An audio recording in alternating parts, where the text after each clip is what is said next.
Today we'll talk about how can you enable block private number on your Whoscall app.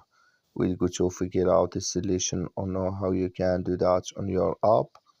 So you just follow this ways, then it's going to work with you. So all you have to do, you just go here, go above this sign, click on it here. So then it's going to show for you a list like this. Then all you have to do now, just click here on settings here, you just click on it. Then you come to next CPU, it's going to show for you like this. So then you go down, just keep going down here. Then you come here to check my block rules, just click on it. You come here to block private number, click in this sign. Like you see this color show for us, that's mean here block private number, it's enabled with us now here. So that's all you have to do, that's all. I wish you a great, thank you for watching. Don't forget to support us by liking and subscribe.